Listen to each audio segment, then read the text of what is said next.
Assalamualaikum warahmatullahi wabarakatuh. Eh, saya telah membentuk CV Pansikar. Jadi CV Pansikar itu akan dia berfokus pada pengembangan teknologi yang ramah lingkungan, artinya kebanyakan menggunakan energi matahari dan energi PLN. Nah, eh, CV Pansikar yang saya dirikan ini, salah satu saya buat adalah alat robot klimas, ya. Nah, alat saya sudah jelaskan yang pada video yang lalu bahwa robot klimas itu pada dasarnya mempunyai beberapa prinsip lah, ya. Prinsip yang digunakan itu seperti yang digunakan oleh Albert Einstein di fotovoltaik. Di sini dia terjadi sinar matahari diubah menjadi energi listrik, lalu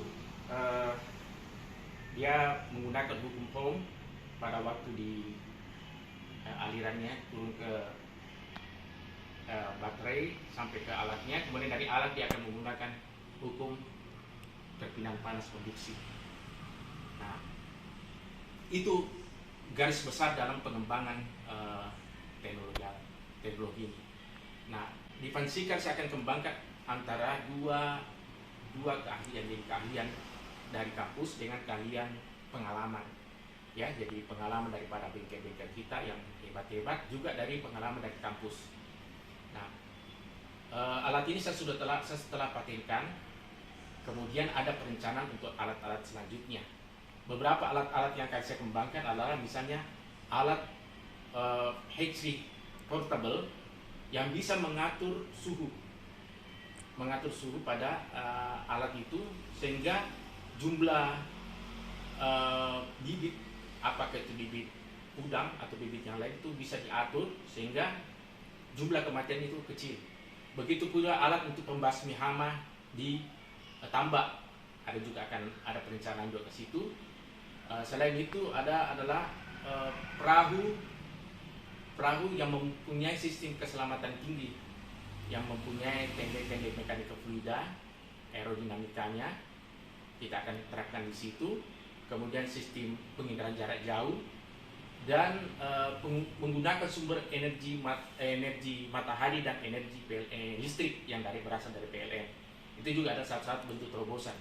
Nah, manfaatnya ini pertama adalah keselamatan nelayan itu akan lebih baik lah dengan menggunakan rancang bangun seperti itu. Yang kedua, teknik penangkapan ikan di laut akan lebih akurat.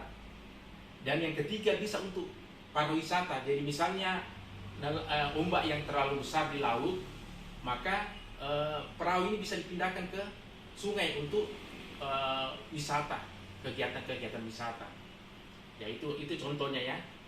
Selanjutnya adalah perencanaan berikutnya adalah pengembangan tentang pengawetan buah, ya. Misalnya buah dimasukkan, dia akan awet, dia akan tahan lama dengan sistem atmosfer, dia akan tahan lama sehingga bisa dibawa ke mana saja daerah yang cukup jauh.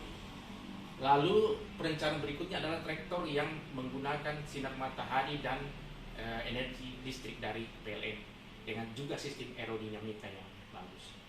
Nah, tentunya itu saya berharap ada investor yang kerjasama, karena sulit kalau kita bekerja sendiri, ya, supaya cepat hasilnya. Kalau saya kerja sendiri mungkin akan lambat. Dan tentu ada lagi suatu yang ada perencanaan berikutnya, teknologi pengembangan juga, inovasi pengembangan yang akan saya sebut nanti setelah ada investor yang masuk, karena dia cukup membutuhkan biaya yang cukup dan tentu hasilnya besar. Jadi saya sudah lihat bahwa hasil pasarnya akan besar, nilai tambahnya tinggi, nilai pasarnya akan sangat besar, dan keuntungannya baik. Saya kira demikianlah yang saya bisa sampaikan. Wassalamualaikum warahmatullahi wabarakatuh.